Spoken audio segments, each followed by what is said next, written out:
So at this time of year, we always like to see where we're at and whether or not it's predicting kind of where we're going. It's the real estate show.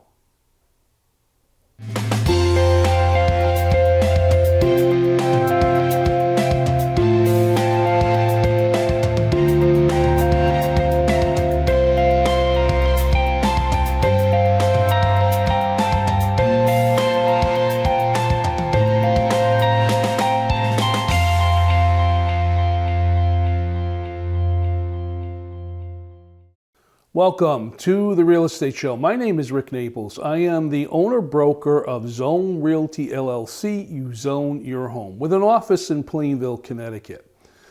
As I said at the opening of the show, we're at the halfway point. This is year 2024, and we've come out of a couple of difficult years in real estate. And every time around this portion, they come out with statistics that basically show us where we've been, and from that we try to figure out where we're going. Now, do the statistics show what we've been feeling or seeing out there? Now, we know that interest rates have gone up. Hopefully they're going to come down. We know that housing prices have gone up. We know that the inventories of houses for sale have been very low these last couple of years. There's been a buyer frenzy. A house comes up for sale and we're seeing bids over asking price, substantially over asking price. Is that still going on? And is it going to improve? Is there any light at the end of the tunnel? As a realtor, I've been in this market a long time, and I've seen hot markets and slow markets and markets like this before. And it does eventually start to turn around. That's the good news. But when? Well, we can't really predict that. I pulled some statistics. Now, I use the multiple listing service. The multiple listing service is a program or a spot where most or all realtors in the state of Connecticut post their listings. In other words, when a home comes up for sale, they enter it into the multiple listing service. This is a place that other realtors that have potential buyers in a market for that type home go when they're looking and searching for a home for their buyer to purchase. It's also one of the main data sources that all these other websites pull from when they're putting homes on their websites, unless it's their own listing, then maybe they're uploading it to their own site only. The multiple listing service gathers all the statistics and the data. They look at the number of houses that were sold, when they've sold, what they've sold for, percentages, and so on and so forth. And they compare that to the previous year. They'll even go back and compare it to years before that. And from all that information, you can kind of see, by looking at the percentages, where we're going. In other words, is it better this year than it was last year at this time? Are housing prices higher than they were last year at this time? What about interest rates? What's kind of going on? Now, I'm a real estate broker. I have a business that's based in Plainville, Connecticut.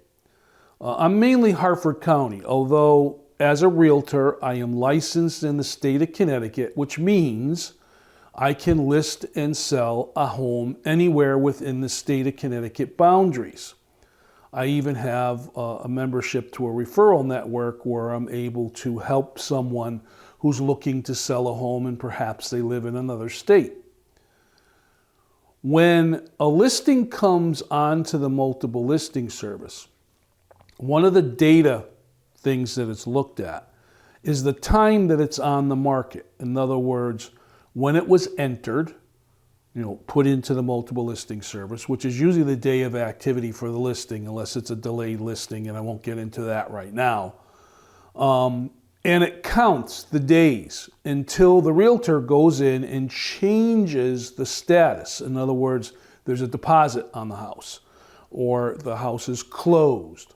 And when a home does close, the realtor will go into the multiple listing service and they'll enter what it closed for. And this is where we get those numbers or those statistics where we see what did the buyer actually pay for the home. Did they pay listing price? Did they pay over listing price? Did they pay under listing price? That information's all entered into the system. So it all becomes part of the analytics when we're looking at those numbers. And again, that becomes one of the pieces that's important as to trying to track where we are and where we're going. Now, why do we want to know where we're going? Well, I'm asked a lot as a realtor as to whether or not now is the time to get into the market. I mean, I'm looking to buy a home. Do I buy now? Do I wait? Do I see if the interest rates come down? Well, there's a sense of urgency out there. You know, right now the Connecticut Realtors has a campaign going on with commercials, and you've probably seen them on TV, that basically say, when is the right market for you? The right market's when it's right for you, right? It's never a seller's market. It's never a buyer's market. It's always a you market, to coin a phrase. And that's true. You know, when you're looking to purchase a home or if you're looking to sell your home, sometimes the motivations behind that have nothing to do with the market. They have everything to do with what your personal situation is. As realtors, we see it all. We see people that are in desperate need to get their home sold. We see reasons why they need to get their home sold. And we do our best to price the homes competitively to other homes that are like it that are currently on the market or have recently closed. But it's been very difficult because you can't really get a good insight as to what the group of buyers out there is going to do with the inventories of homes being so low. So we have this frenzy out there. House comes on the market. There are 100 buyers that want to buy that home. It's the only one home maybe in that area or one of the few homes in that town. Whether it's priced high or low, everybody seems to want to buy it. So there's kind of a little bit of a frenzy and a little bit of a bidding war that goes on, and we're seeing that a lot. Does the interest rate affect the bidding war? Yes, it does, but it doesn't really bother those who have the ability to buy cash. And that's a phenomenon that we've been seeing over these last 2 years or so. Somebody comes in and they're looking to buy a home and they're told by the listing agent that there are multiple offers on the home. And they have the ability to put cash right up front into the house, into the purchase price, to give them an edge to maybe win out those other offers. And it doesn't matter to them what the house is going to appraise at. They're putting a substantial amount of cash into it or buying it all cash. This pushes aside those buyers that are looking to buy a home that have to finance, especially a first-time buyer. You know, mortgage rates are higher than what they've been. They're still historically lower than they've been as far as the records are concerned, but it is making it very difficult for first-time buyers to be able to purchase a home. Have the banks responded? Yes, they have. There are a number of different mortgage programs out there, and you can talk to mortgage officers about what those programs are and how they work. Has it affected the way realtors sell homes? Yes and no. We still do what we do and what we love to do, and we still are out there listing homes and getting homes sold. Does it affect the attitude of the seller? Well, I've seen an interesting thing start to happen, and that is prices on some homes dropping. Now, let me be cautious. I'm not saying all home prices are dropping, but there are some homes where the seller has put the house on the market. They put it on the higher end of the market, hoping to get a bidding war going and get over asking price. And perhaps the house is not selling. So they're lowering the price in order to attract more buyers to that home. Or with their realtor, they've looked at the market and they see there are other homes like theirs at the same price range, and they decided to price a little bit lower to attract the buyers to that home. Now that can backfire, because if you price the house a little bit lower with the option of trying to get more buyers to come to your home, you may create that buyer frenzy. And that's sometimes a strategy that a realtor will use. They'll price a house a little bit lower than the market is demanding to get a lot of buyers, to get a bidding war going, to actually get the house sold for higher than asking price or even higher than the high end of the market. And I've seen that happen. It just happened with a neighbor of mine recently. Where are we going? What does all this stuff mean? What do all these numbers that we look at and statistics tell us? Can we spot a trend? Can we see something? Well, as I said earlier, I pulled the numbers from the multiple listing service and I looked at the closing numbers for the first quarter of this particular year. Now, I know it's June at the time of this filming, so these numbers have been out for a while, and it's only the first 3 months of this particular year. So I won't know what the numbers look like until June closes and those figures come out late July, early August. Those will either prove or negate what I'm going to be talking about more so here on the Real Estate Show, as far as what we're seeing for a trend as to where home sales are going. I'm going to do a little presentation now that just basically shows you what some of those statistics are, and then we'll talk about what we think those are telling us. Let's look at the numbers so far. This information was gathered from the multiple listing service looking at the first quarter of 2024. What does it show? I mean, where have we been? And where's the market going? Well, there were a lot of transactions closed, resulting in a lot of money changing hands. That's property sales, but what about rentals? Well, rentals seem to be going on too. Realtors have been working hard. They've been out there showing what's for sale, talking to their buyers, looking to make transactions happen. What's this all mean?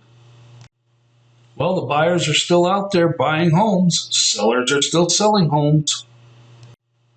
This is all compared to the same period in 2023. So listings are up, sales are up, days on the market have decreased, and the median sales price has risen. And as we've seen and expected, homes were shown to be selling on an average of 2.6% higher than those that sold in 2023.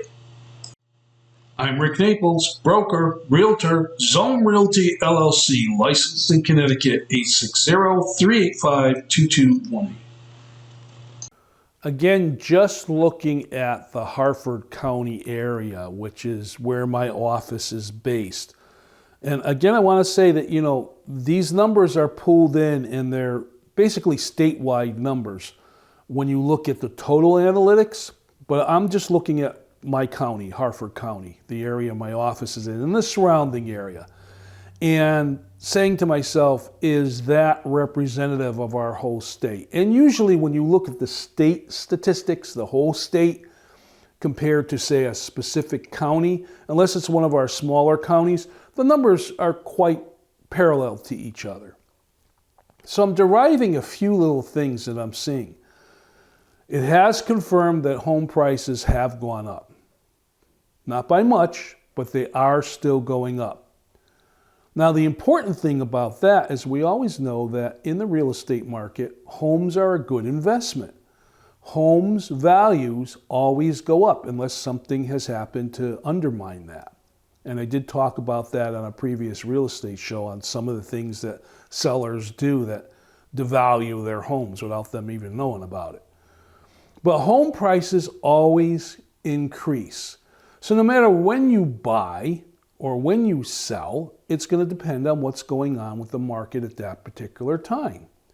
And usually a seller gets more for their house than they owe, and they have equity in the house that they're able to use for their next purchase or for retirement or whatever they're going to be doing. Statistically, home prices always go up, and the numbers show that home prices in this particular county and area have gone up. Now, the numbers are kind of scary because you think, wow, the average price of a home is way up there. I'm never going to be able to afford a house. Well, again, you have to look at things based on a mortgage amount. Can you afford the mortgage payment? What are the property taxes? What is the homeowner's insurance? And we've heard a lot about that recently, about homeowner's insurance going way up. What is my monthly payment going to be in equivalent to what I want to buy the house for or what the house is selling for? So you have to look at all those particular numbers. Have we seen a trend of interest rates going up? Well, the Fed has been raising interest rates to slow inflation. We've seen several interest rate rises over the last couple of years, but there are some rumors that they may be looking to lower the interest rate a little bit by the end of 2024. Will that help stimulate the real estate market? Well, whenever there's a rate drop, it always stimulates markets, but how much, we don't know. What other things are these statistics telling us? Well, one of the interesting tells was how long a house is on the market. Now, I'm seeing that homes are selling very quickly. A home gets listed, if it's priced right, if it's unique, if there's a lot of buyers looking to buy that home, it sells pretty quickly. I've sold houses that I've listed in 2 or 3 days. I've seen others sell in 1 day. Recently, a home sold in 8 days. My neighbor sold his house or had his house sold within 5 days of the listing and got over asking price. So we're seeing that the number of days that a house stays on the market has shortened. Is that going to continue? Well, what comes into play is the number of homes on the market. If all of a sudden interest rates drop, sellers come out and start listing their homes, and the inventories increase and there's more homes for buyers to choose from, you might see the time that a home is on the market start to become longer. One of the questions I'm usually asked in a listing presentation is my opinion of how fast I think a home's going to sell. And I always say that there's so many factors that are involved, it's very hard to predict how fast your home is going to sell. We can manipulate the market a little bit by the way we price the home to attract more buyers to get a quicker sale. We can manipulate the market to have the house be on the market longer by pricing towards the upper end. But because there's such small inventory, most homes are selling within a week or so. Now, this scares some sellers because some sellers want to make sure that they're completely prepared to go on the market just in case their house sells right away. And I always tell them, don't get crazy about that. Because even though your house may go on the market and you sell it, boom, 1-2 days, gone, above price, ready, go. It's still a process. There's still a process that the sale has to go through in order to get to the closing. So you could have a good 45 days, maybe even on the outside 60 days before it's actually going to close and you're going to be giving keys to the new owner. So for those of us that put our house on the market that haven't even started thinking about packing or liquidating or scaling down or whatever, there's usually time. How much time? It's going to depend on you and depend on whatever the situation is of your buyer. For the buyers, usually they need time to go through the process. I mean, the house has to be appraised. They have to complete their mortgage, get that in place. They've got to do a home inspection, maybe negotiate on some items. All those different things have to be done. And then, of course, it has to be scheduled with the prospective attorneys in order to schedule that closing. So you could be looking, as I said, 45, 60 days out. So no matter how fast the house sells, it's still going to take time to close it. There are unusual circumstances where someone comes in with the wheelbarrow full of cash and they buy the home for cash. There's no appraisal involved. They don't want to have a home inspection. They're just having their attorney do the paperwork and we're closing, and they want to close in a couple of weeks. Again, those are unusual, but they do happen. You have to remember, as a buyer and a seller, you have to enter into an agreement where both sides agree to things.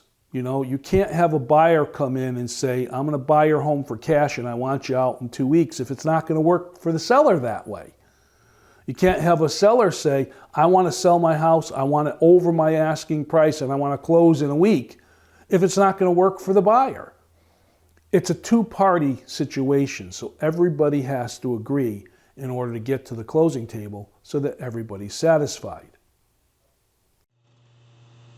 2024 so far.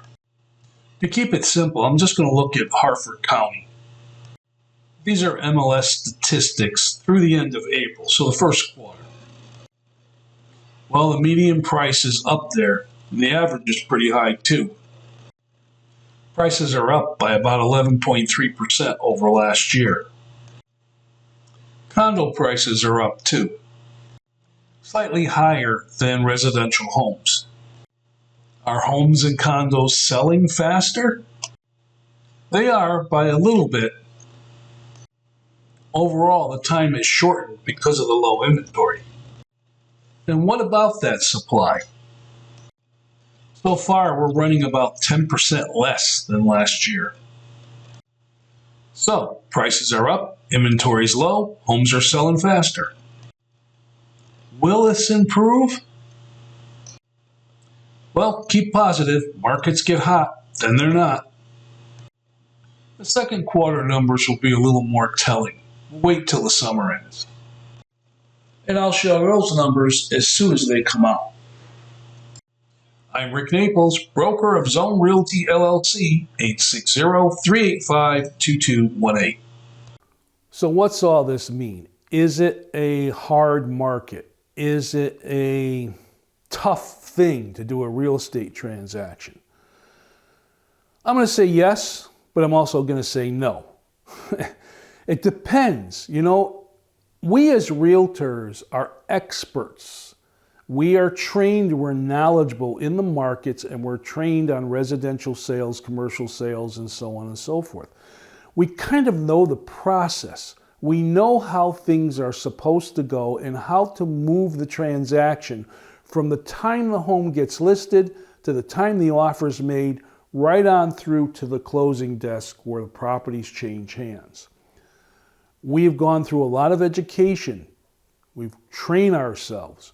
We go through continuing education classes to make sure that we're on top of the markets. Now, I want to make a comment here about realtors in general. Some realtors are specialists in certain areas. When you interview a realtor, you want to make sure that that's the realtor that you want to use for whatever the transaction is that you need to have done, whether you're selling or buying.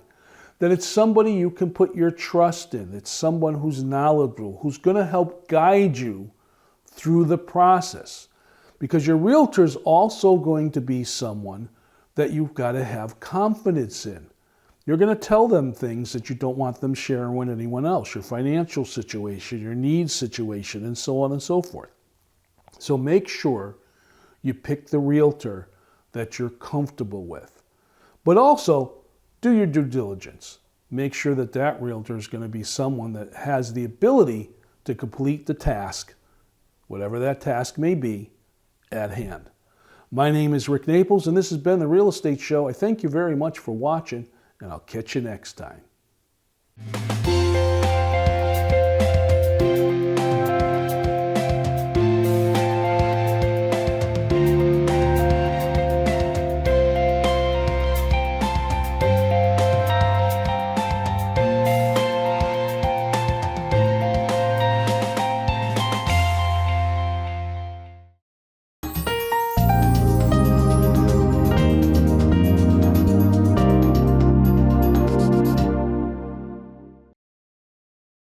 The Saybrook Fish House in Canton has been serving fresh seafood, chicken, and prime steaks for 40 years. Experience one of our 3 unique dining room settings, 2 with fireplaces, or relax in our cozy pub with a craft beer, wine by the glass, or specialty cocktail while enjoying a meal from our new lighter fare pub menu. Serving lunch and dinner Tuesday through Sunday. Reservations accepted for parties of 2 to 42. Gift cards always available. The Saybrook Fish House, nestled at the crossroads of Routes 44, 202, and 179 in Canton. Hello and welcome to this episode of Bristol Health Cares. I am Kurt Barwis, your host. I'm the President and CEO of Bristol Health. Before I start the program today, I wanted to say a few words about Nutmeg TV and this amazing grant that they received from the state. They were able to upgrade all of their control room, their cameras to 4K. It's an incredible investment in just an incredible worthy cause, public TV. The studio that you're looking at here is also part of that upgrade. The team here is incredibly excited to be able to use this new equipment, as are the individuals who are going to benefit from it, which is mostly the community. So, as I've said in the past, it's a great organization, an organization that really needs your support. Please don't forget them when you're thinking about what organizations you're going to be giving money to. This is just an incredible place to put it. Please be generous. Thank you.